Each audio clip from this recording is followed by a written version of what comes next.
So yeah, so what I'm gonna talk about today is how we are using CDK for our monitoring and alarming in production in the real world.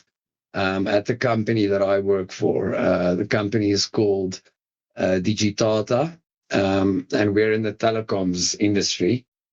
And we use AWS as our sort of cloud provider, and the telecoms industry has got regulatory restraints still in some areas, but I can see that changing now over time. So last year we had our very first cloud, native deployment, and this year we're doing another one.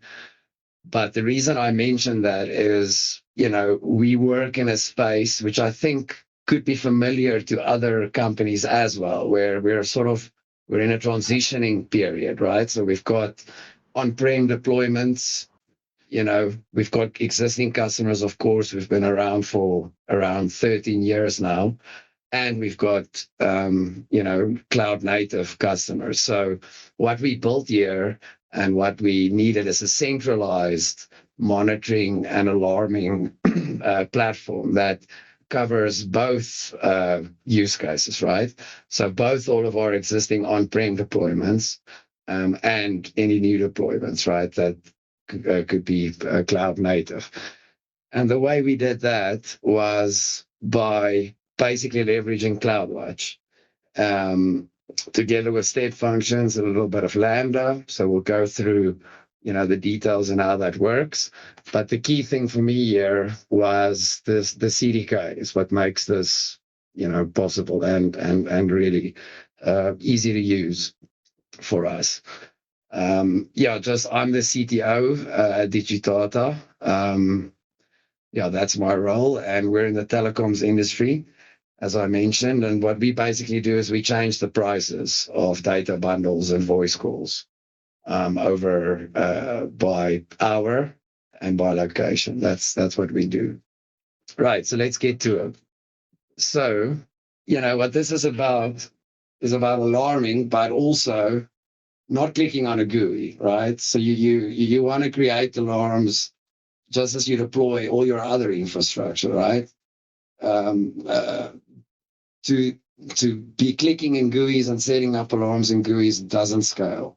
So that's where CDK really helps, is it allows you to treat your monitoring and your operational alarming as just another piece of infrastructure as code. So because this is about monitoring, I've put an exclamation mark at the top to make it more exciting, right? So you guys will see all of my headings have got an exclamation. So I do kind of fear that monitoring is not a very sexy topic, but it is a very important topic. I think we can all agree, right? So that's what this is really about. So as I mentioned, we have existing customers and they run on premise, right? You may also have existing customers that run on premise. These are either your premises or in some cases, in our case, very much so, our customers' premises. And maybe you've got a centralized monitoring system already, or maybe you're monitoring each separately with a different instance of your monitoring system. Maybe something like Zabbix, Nagios, these are all tools that we also use and have tried in the past, and we still use Zabbix for like low-level monitoring CPU and stuff like that. But what we really needed and what we really felt lacking was an easy way to alarm and monitor our high-level KPIs, like, is sales working? Is the application's, business value metric in the right range, right? So we needed a way that we can monitor those things in a centralized fashion, but also iterate quickly and add alarms in a simple fashion across all of our deployments. Right, so until we're all running everything in AWS, we have to deal with the real world, right? And it's still as important as ever to be proactive on your monitoring, whether that's running in AWS or on-premise. You need to be proactive. So this, what I'm going to talk about today is basically two parts. So the first is I'm going to take you guys through a little presentation. And then I've also put up a sample project on my GitHub that will get you guys started with a very trimmed down version of what we did, but you'll get the basic building blocks so that you guys can play with that, hopefully, and improve on it, right? So what do we actually build, right? So as I mentioned, we use step functions, and we've got a step function per customer. That calls a Lambda, which is in the VPC, which has connectivity to the on-premise deployment, right? In our case, a database, right? So, and this all gets created from CDK. And because CDK is code, it's literal code, it all stems from an array, basically, is what I want to show you. So, and that's one of the things that, in my opinion, set CDK apart from many other tools in the same vein, is because it's TypeScript or Python. I've got all the tools of a normal programming language at my disposal, and I can take advantage of that. So by adding an entry to this array, I get a completely new step function, a completely new Lambda, a completely new set of alarms, and it gets added to my dashboard, right? So that's sort of where this is going. So it's a fully infrastructure as code, operational monitoring stack, uses step functions, and leverages your VPC and VPNs. Your networking needs to work for this. To run Lambda functions that then connect your on-prem database. Runs queries, stores the results of these queries as Cloudwatch metrics on any time interval you want. And then from there, you can alarm, right? So we're leveraging step functions, Lambda, Cloudwatch, CDK. And the basic flow is as follows. Every 5 minutes, each of those step functions, and that interval is obviously configurable, right? So in our case, it's 5 minutes. So every 5 minutes, the step function state machine is started for each customer. The step function follows a sequence of states, right? So step functions is an AWS service where you run little state machines. I'll show you guys an example of that just now. The first thing that the state machine does is it checks, am I already running? If it is already running, it fails immediately. Otherwise, it executes one or more queries against the database in question in parallel, so it fires them at the same time. When these queries are completed, the resulting metric is stored in Cloudwatch, the value from that query. And then the great thing about this, or the other benefit of this, is even the execution of these state machines are now also available as Cloudwatch metrics. And you guys will see why that's important later. But basically, we can also alarm on the health of the state machines that are gathering this data as well, right? So is everyone kind of following? I can't see you guys. So I hope all is good. I hope I'm making sense. Really good to see our video. Am I making sense? So yes, far? yes. Right. Yep, yeah. Can I ask a question? Or was it too early for questions? Yeah, go for it. I think, ask a question. So I've had a look at running Cloudwatch in AWS and then using the SSM agent to kind of check for systemd kind of logs, right? And what happens is the SSM agent, it's a different service in AWS, and this kind of sends the packets back into to AWS via an EC2 instance, and then the EC2 instance ingests all of that into CloudWatch.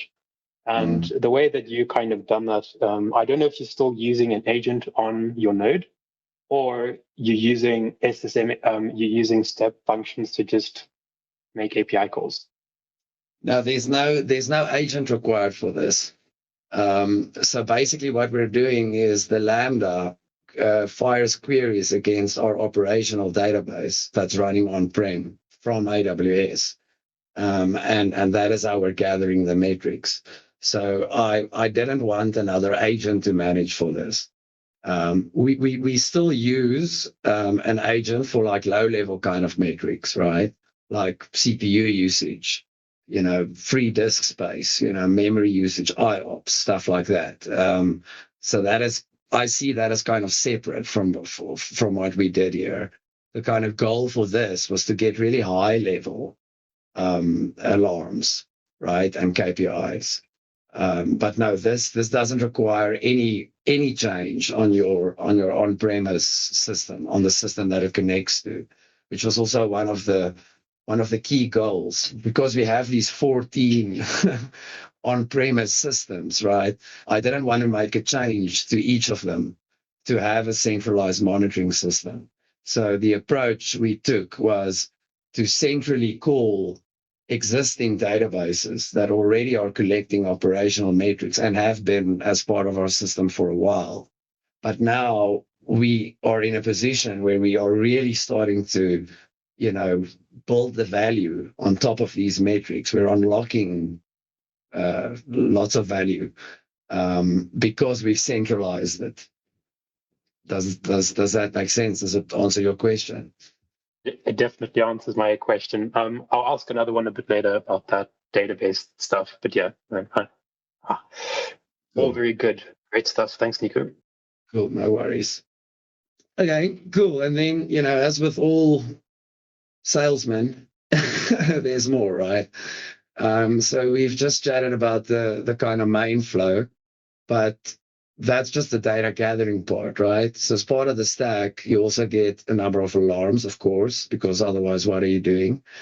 We're also, I'll show you guys an example of how we're using Cloudwatch Anomaly Detection on some of the metrics as well.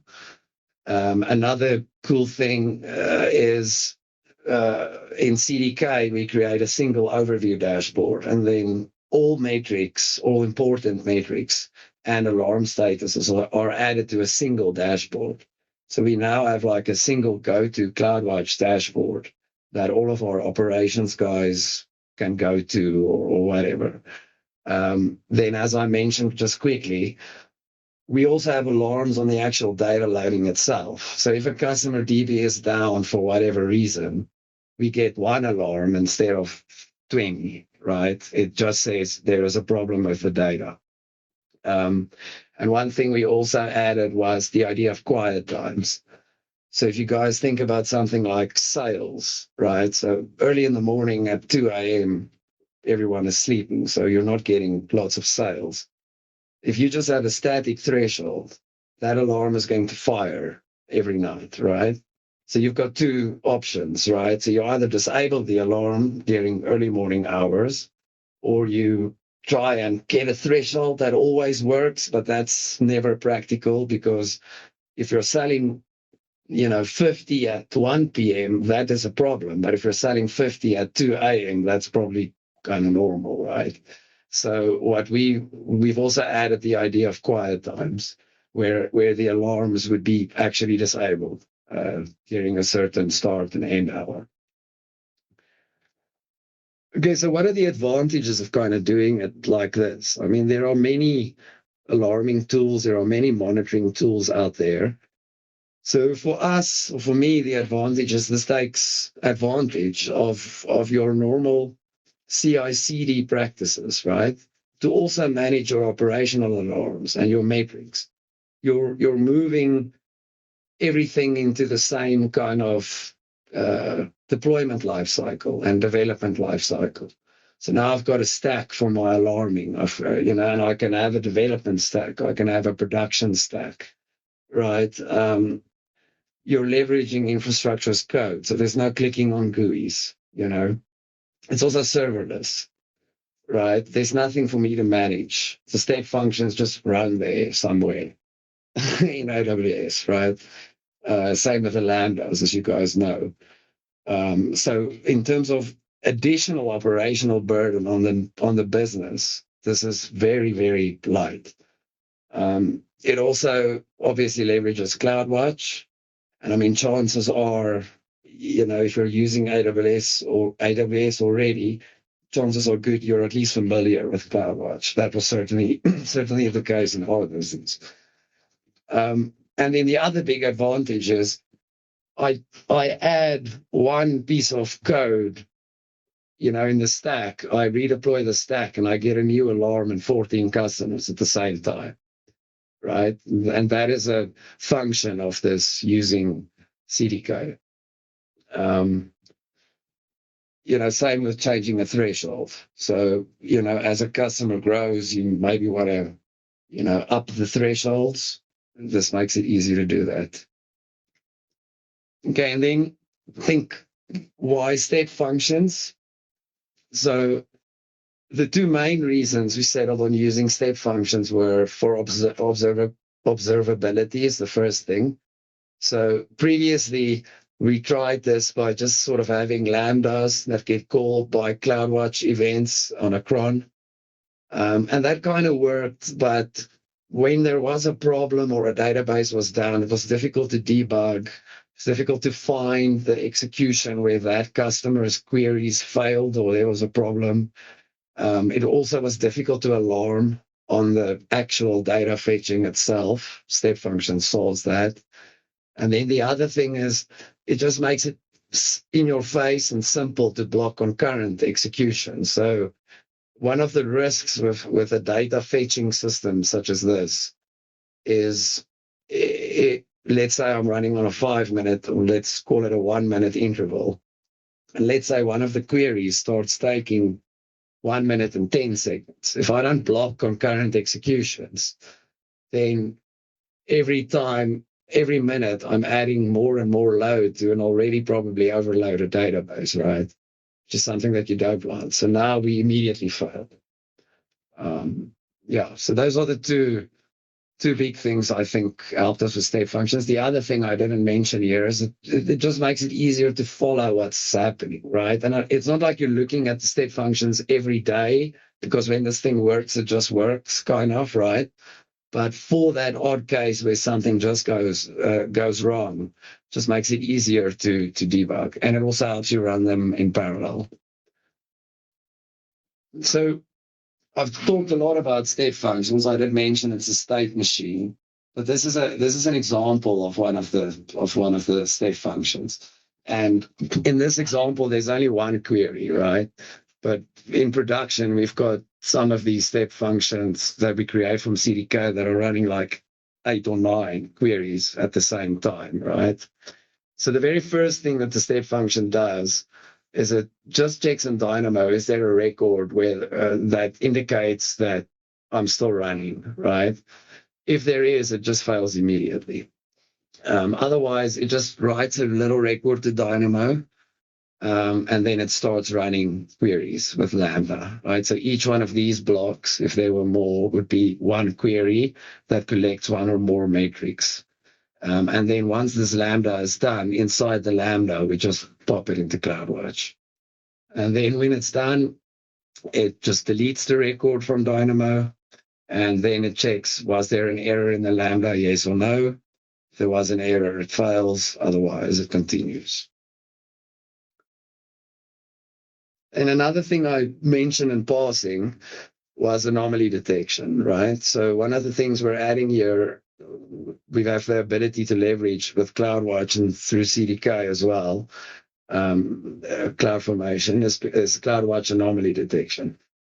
So, anomaly detection is really great for certain kind of metrics, right? Like sales is a very good example. You probably have a very similar sales pattern every day. So instead of you trying to come up with a threshold, that's at the right place there, not to give you false positives, but also alert you early enough, anomaly detection can really help with that. Then I've spoken about this a couple of times already, but the other thing is, I just want to show you guys an example of a data loading alarm. So the stack also automatically for each StepFunction creates an alarm that leverages the built-in step function CloudWatch metrics to alarm when there's a problem on the step function itself. And that's just called executions failed, right? So if there are more than one failed executions on the step function within 20 minutes, alarm that there's probably something wrong with it could be the VPC or the VPN, it could be the database itself, it could be a query that's no longer working because a table was changed or something like that, or maybe you even have a problem in your query. Maybe you just did an update and you broke one of the queries, whatever. But one single alarm that indicates problem with data is important. And then the other thing I mentioned was quiet time. So how do we actually do quiet time? Because there's not a built-in feature in CloudWatch, so we kind of had to come up with a plan, right? So the way that we do this is we've got a Lambda, a single Lambda that runs through a list of customers and runs on a schedule, I think every 30 minutes or something. And based on the current time, it checks against is quiet time configured for this customer? And if it is, it checks, is the current time within the quiet time kind of band? If it is, it puts a 1 as a CloudWatch metric. If it's not, it puts a 0, right? So you guys can see here, this customer, this demo customer, was in quiet time until 4 a.m. in the morning, right? So every time the Lambda ran, it just wrote a 1 into CloudWatch. Then from 4, it started writing a 0, right? And then what we do is we have another alarm, right, that fires when the customer is in quiet time. So you can see there. You guys will see now how we put all this together. But basically, spoiler, we use composite alarms. But I've got a slide that shows that as well. Does this kind of make sense? How we're doing the quiet time? You guys following still? Yes. Sorry, I forgot you can't see us. Yeah. Yeah. Right. So I gave you a little spoiler, but the answer is composite alarms, right? So a big part of reducing number of alarms in the first place, in the case of a data connectivity issue, is composite alarms. So, and also the quiet time feature, we use composite alarms. So how do we do that, right? So each alarm, each metric, each KPI alarm is actually a combination of the specific alarm on the KPI, which is the one that starts with an I dash for inner. I couldn't come up with a better name. But also it's a combination of, is this customer in quiet time? And does this customer have a data loading issue, right?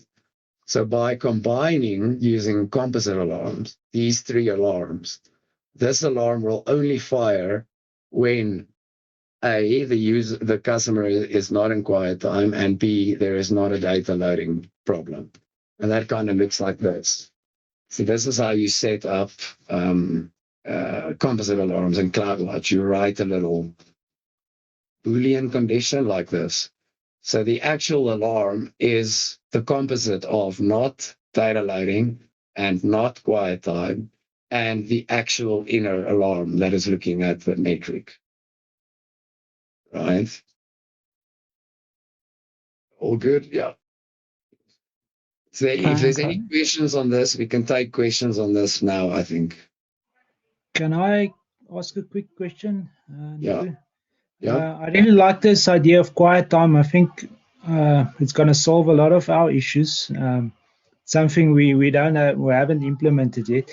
I'm just wondering about situations where we do in customer quiet time we run, say, cron jobs, for example, which puts a lot of load on the system, but it's an expected event. And we don't want to fire alarms, obviously, for those kind of things. I just want to know, how would you maybe handle something that will spike your metric, but you don't want to fire the alarm in that case?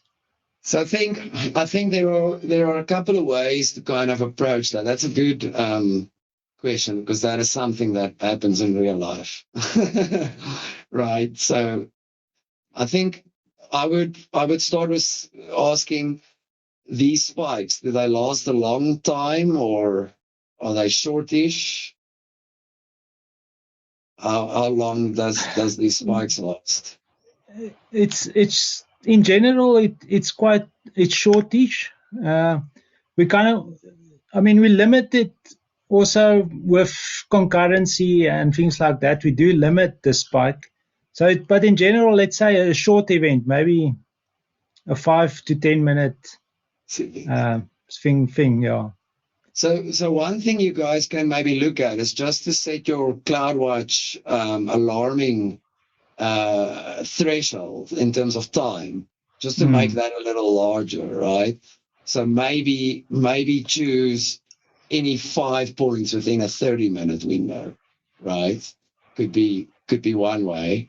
If these spikes are kind of expected, 30 minutes could cover that for you guys, right? And if you're saying they take between 5 and 10 minutes, that kind of approaches it from the angle of this is expected behavior, right? Yes. Makes sense? Yep, absolutely. Another solution might be to also, like when you start the cron, then you set that flag quiet time, and then it won't alert within that time, and when you're done, you unset it again. Yeah. So maybe like force that, don't alarm now. But in my experience, I've learned this lesson in my experience. It's like, if there is kind of these expected kind of things, I'd rather not alarm, right? And I know that's exactly what you guys want, right? So you guys are on the right track. But I would almost say, try and see how you guys go. If you just move the time, enlarge the time window a little bit, right? Which would be an easy thing to try, right? The other way to do that would be, I wanted to say basically what Rian said, is you could just add another condition in here, right? On something that indicates where the maintenance is running. Okay, thank you. Cool. Cool. So yeah, I mean, I think composite alarms is a very powerful feature, and then it certainly made our lives easier, because yeah, in general you want fewer alarms, right? Not only because that means your system is actually working, but also too many alarms is just noise. And I think composite alarms really help there.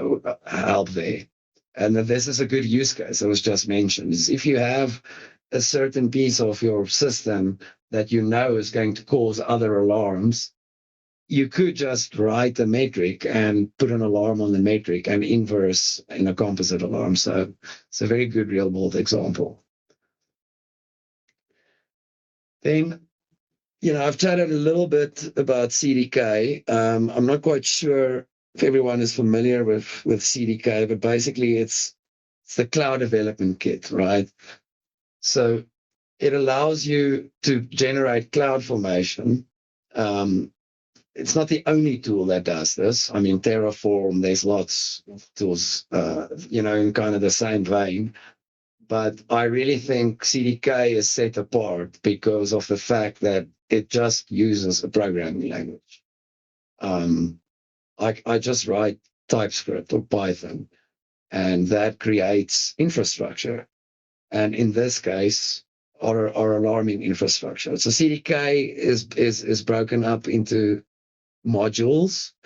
Those modules are focused on AWS services. So I've just put a list here. We can share the slides with you guys later. These are all links. These are basically the Cloudwatch modules that I use. They've all got great documentation, and these are very useful modules. Then I just wanted to quickly talk before we move on from the presentation. I just wanted to quickly talk about kind of additional functionality that we're using at Digitata that is not in this demo stack. But one of the things we do is we use Cloudwatch to alarm, but we use OpsGenie to notify our ops team, right? Because it's just better, right? The Cloudwatch notification configuration is really, it's something out of the late 90s. So, we had to solve a problem, and that is get it to our ops team, and that's where we're using OpsGenie. But the great thing is Cloudwatch allows you to integrate your notifications with SNS, and that integrates really well with OpsGenie. So this works beautifully. We also have different levels of alarms. So we've got some added code in our stack that just sets this alarm is for kind of ops. This alarm is for business analysts and ops, etc. In total, we have 14 customers on this thing, each between 5 and 12 alarms at the moment, and that is growing like on a monthly basis. Right, so I mean, there's probably closer to 160, right, alarms in total, and that would just not be manageable to try and do that, to even think of doing that by hand. And then the other thing is that overview Cloudwatch dashboard that the stack also produces. That's actually integrated with our AWS SSO through Cognito user tools. So everyone in our business just uses their AWS SSO centralized username and password, and they get access, and MFA and whatever, and they get access to the dashboard, which was actually not something I planned when we started this, but then I read something and it was like, awesome, this was another problem. Then kind of the future, where we're going with this. So one of the services that we were actually a launch partner last year was Lookout for Metrics, which is another anomaly detection service, which we use in other parts of the business. So one of the things I want to look at in the near future is kind of bringing Lookout for Metrics into our alarming as well, and maybe like compare Cloudwatch anomaly detections, accuracy versus Lookout for Metrics could be interesting. Connect to more types of databases, and something that was mentioned earlier is API calls as well. We've got some APIs that we're not yet calling from this thing, which we could. We've got Mongo databases that we could read some operational metrics from if we wanted to. Then one of the big pushes in Digitata going forward is to try and move more things to real time and leverage Kafka for that. So I'm very excited that's going to change the game when it comes to our monitoring, right? And it will for most businesses. The cool thing is we're in a good position with this stack to take advantage of that.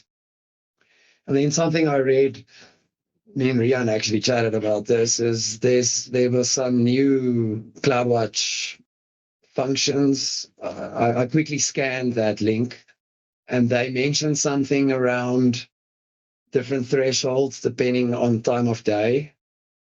So maybe that's a better way to do this quiet time feature. Something to look at. And that's it that's it for the slides. So any questions before we kind of move on? Should we just move on? So let's get to the good stuff. Let's get to the good stuff. So let me show you guys the stack running in my personal account. So this is a demo setup, right? So there's two customers, customer 1 and customer 2.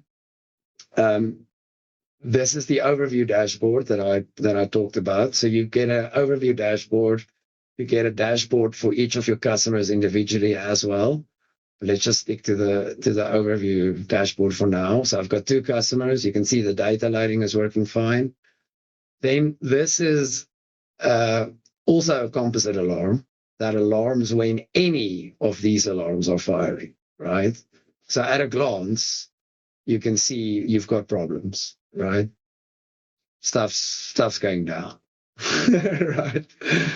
So both of these customers have got at least one alarm that is firing. And then you can scroll down and you get a detailed look at each customer, right? So you can see customer 1 demo alarm is firing and customer 2 demo alarm 2 is firing, right? Then as part of the overview dashboard, you also get the ability to add graphs to this dashboard. And here I'm just graphing all of my test metrics, right? And basically all I'm doing is I'm plotting cosine or sine here, right? So I'm making sine graphs just for the demo. So what's happening is every 5 minutes, the step functions are running.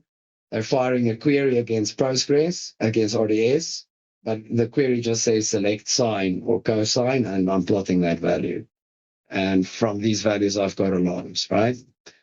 Then at the bottom here, you also get a graph for data loading failures, right? So you could see visually if you've got a problem with your data loading.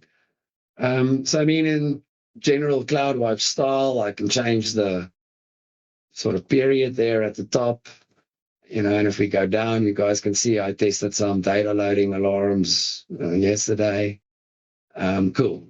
So there's your dashboard. Then as part of the dashboard, these are all the alarms that are in OK that were created. And these are all the alarms that are firing that were created, right?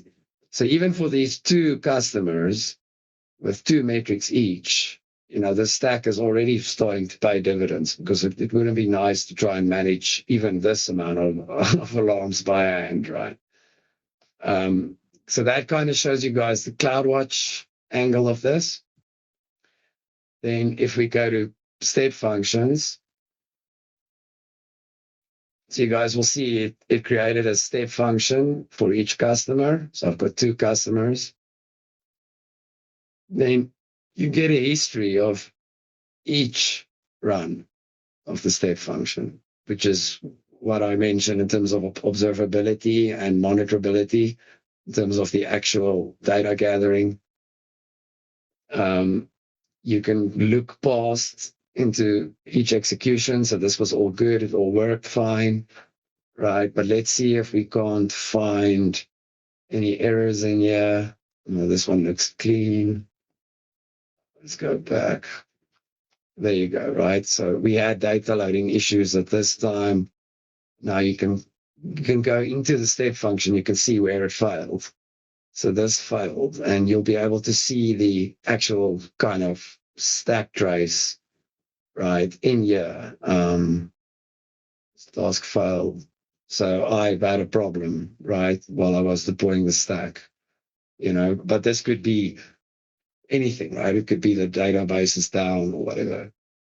So that's what you kind of get in terms of Cloudwatch. Get a dashboard, you get your alarms, you also get step functions, and all this is because of CDK. This is a CloudFormation stack, single CloudFormation stack. So there you go, right? So every time you deploy it, makes a new CloudFormation template from CDK, deploys it, and updates all your resources accordingly. Is there anything you guys want me to show you on my console? Anything else you guys want to see? No, I think it's good. I actually... Maybe the composite alarm if you want to. Oh, sorry, Roger, you were saying? Sorry. I actually have a question.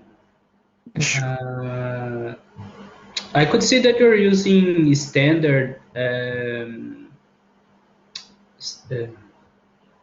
state machine, instead of Express. Yes. So, and then the cost wise, because the standard you pay per state transition, right, and Express you pay for execution time. So I was wondering, like, how, if you can share an idea how much you spend on that, things like that. Yeah. So for Digitata, I actually checked the other day because I was also thinking maybe we should move to Express. And for our 14 customers, those numbers I gave you guys, plus minus 100 odd more alarms, 14 customers, we're paying around $1 a day, $1.10 a day for the step functions. Okay. Which in my view is worth it still for the observability, right? But yes, that is an option. That is a good thing to mention. You do have the option to change your step function to what they call an express step function, which brings the cost way down.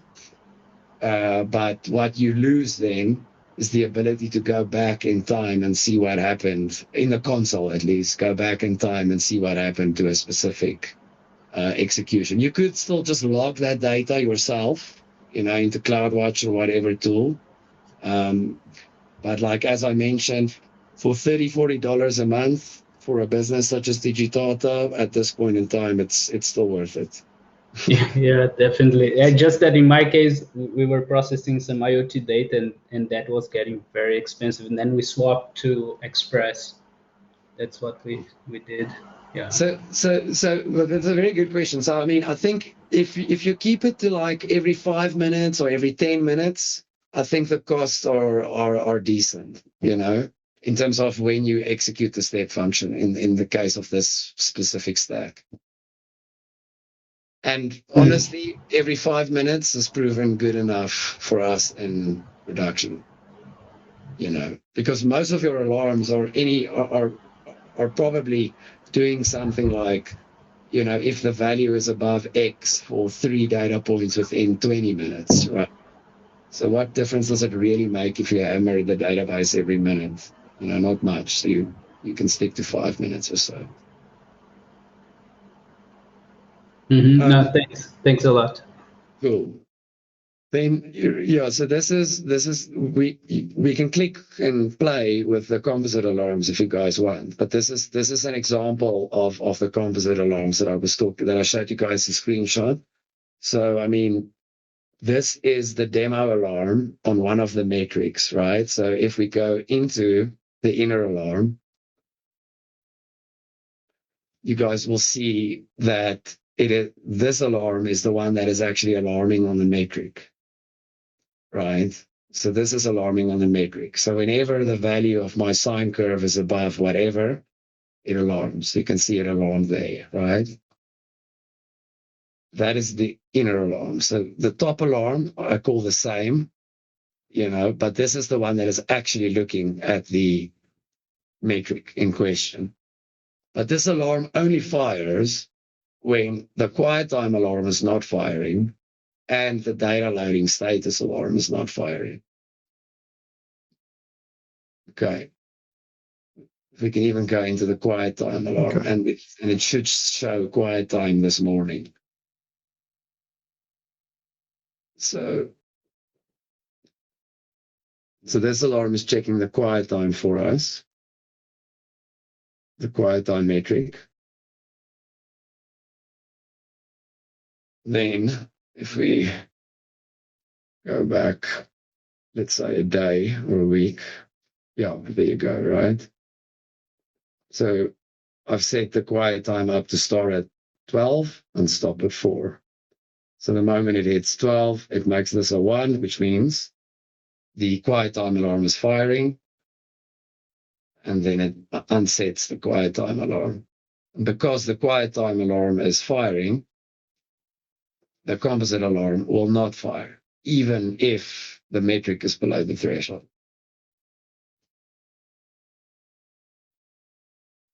Okay, and let me show you guys maybe an example of the anomaly detection. So using the Cloudwatch anomaly detection, it builds a little model for you from the history that Cloudwatch has generated, right? So, I mean, honestly, this one is not looking great. I checked this one this morning, right? I'm not quite sure. But also remember, I only deployed this stack yesterday, right? Yesterday morning. So you can see it is kind of getting better if you squint, right? But like, we do actually use this in production, but for certain metrics. It doesn't work on any. These kind of anomaly detection models are not quite yet at the point where you can just sort of tell it to solve a problem for you. You still need to think about which metrics it applies to. But I'm sure this one will get better. And then what happens is you can set a band around the expected value that the model is predicting. So you can change this to be a thinner or a thicker kind of band. Okay, is there anything else you guys want me to still show you on the console? While we've got the console open? No, we're good. Right, so we can look. So what I did was I deployed, I committed this exact stack is on my GitHub. So I'm really hoping that, well, I think it works, right? Because I deployed it to my personal account. So at least we've got that data point, right? But I hope this can get you guys started, right? So all you need to do is you need to install and set up CDK.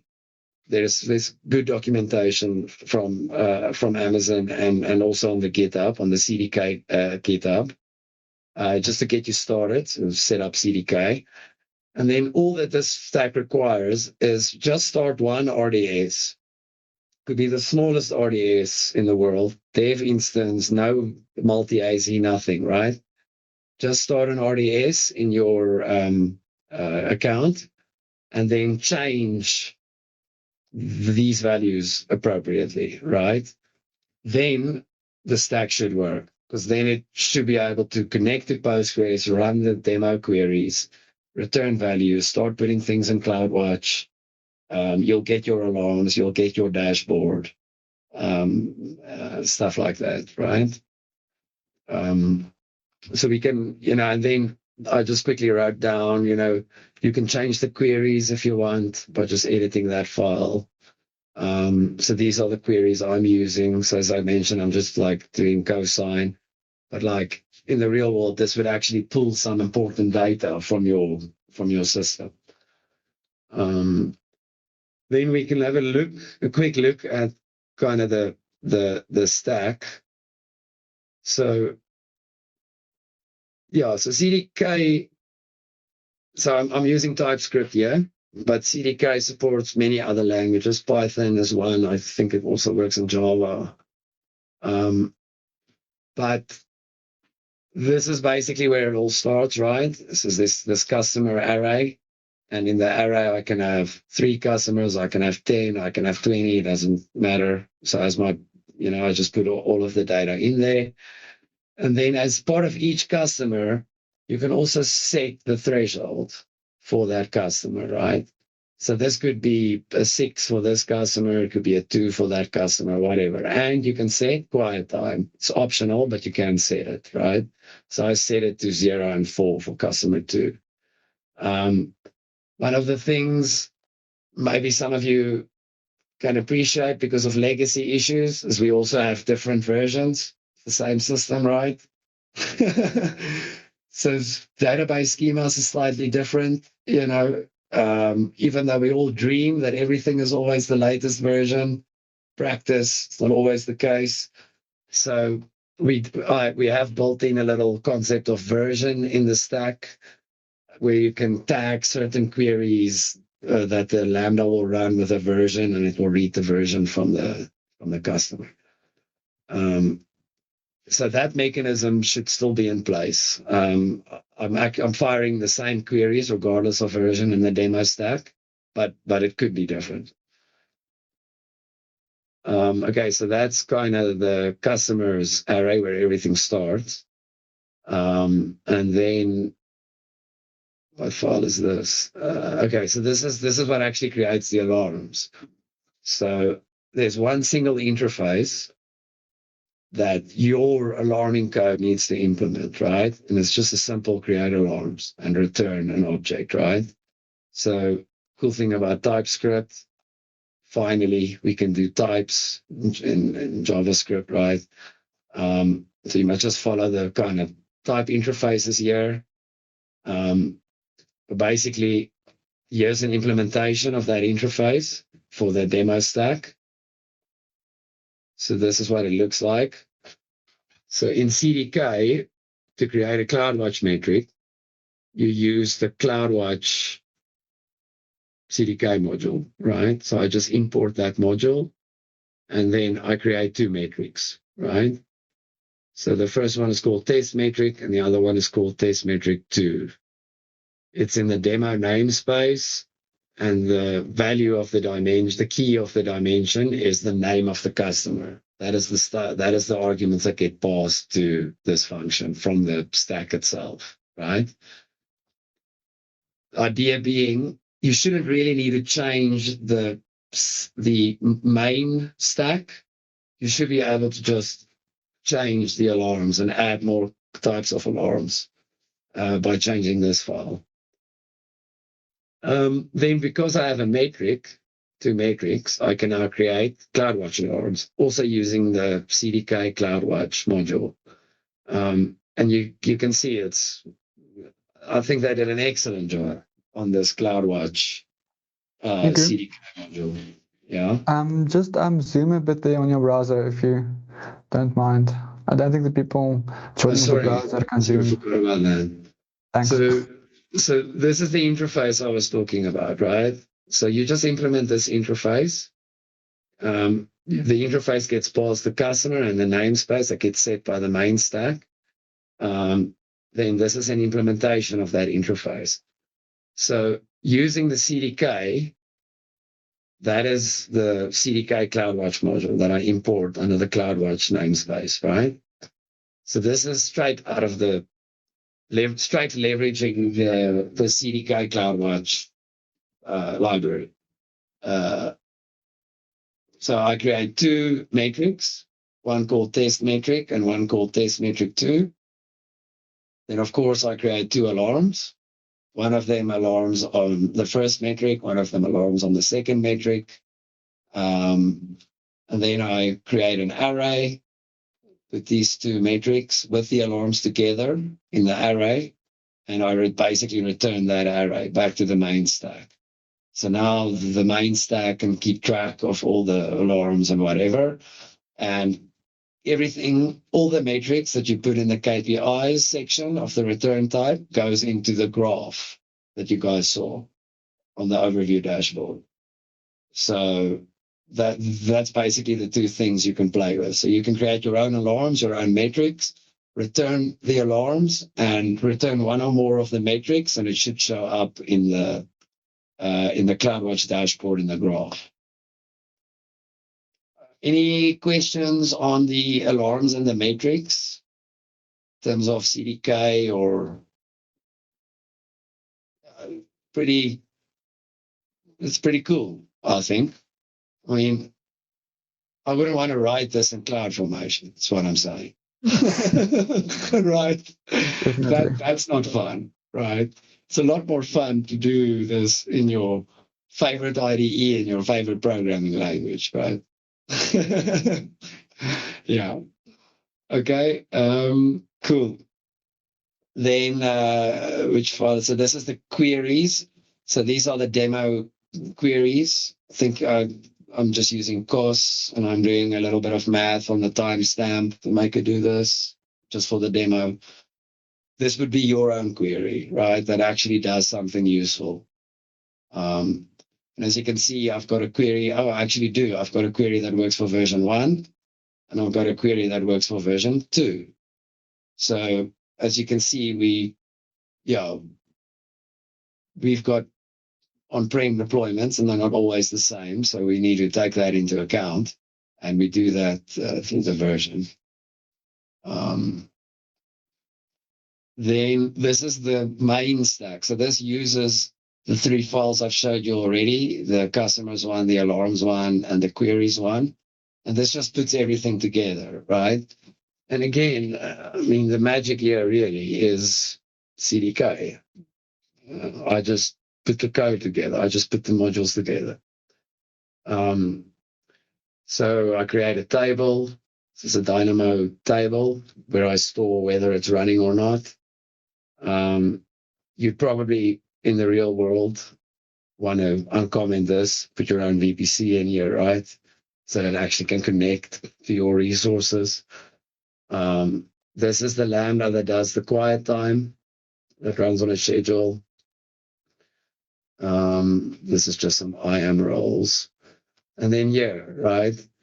So here's where I loop through the customers in the array. So for each customer, do the following: create a Lambda, set up the quiet time alarm, filter out the queries that are going to be used for this customer, and then actually set up the Lambda step function task to run the query.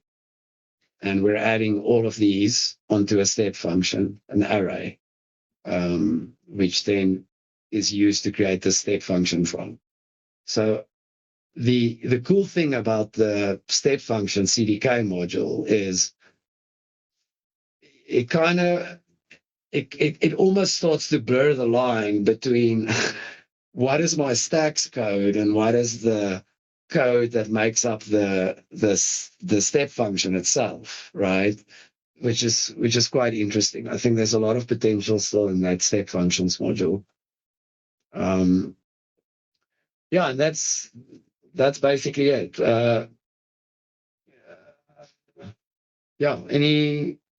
Any kind of comments or questions? Otherwise, we can start having questions.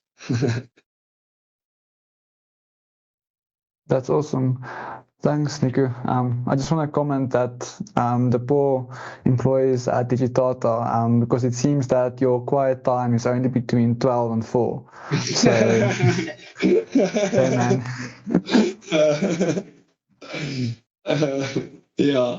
I see we have a few questions. The first one being from Morgan. Morgan, do you maybe want to unmute yourself and then ask your question? Or if you don't, I'll just ask Nico. Yeah, I can. I'm not sure if you can hear me. Yes, we can. Yeah, cool. I was just asking a question here. If you've ever looked at the costing per metric, because 3 times Cloudwatch alarm, 3 times log metrics with 5 minutes granularity. I'm assuming it adds up quite quickly, but yeah, I'm just kind of curious what the cost is on that. Yeah, so our total cost for this stack at the moment for our production workload is around $120. So that includes everything. Okay, well, super reasonable. Which I think is reasonable, right? Yeah. I mean, it is, and it really has become,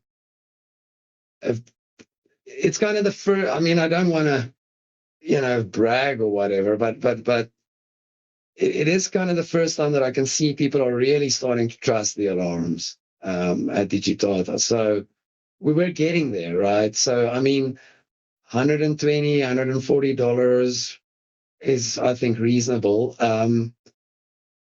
We don't have everything on 5-minute granularity. Is also something I should mention. Some of our queries run on 30 minutes. So we actually have 2 step functions per customer. But I do think the cost is reasonable still. But it is something I'm cognizant of. So good point. One thing that I've seen is that like the step functions cost is probably like very small compared to the actual Cloudwatch alarms, especially those composite and anomaly detection alarms. Those two are quite expensive. The Cloudwatch cost far outweighs the step function, far outweighs. Like in many like true serverless systems, like that's usually your monthly ongoing cost. That's like the biggest contributor, or one of them.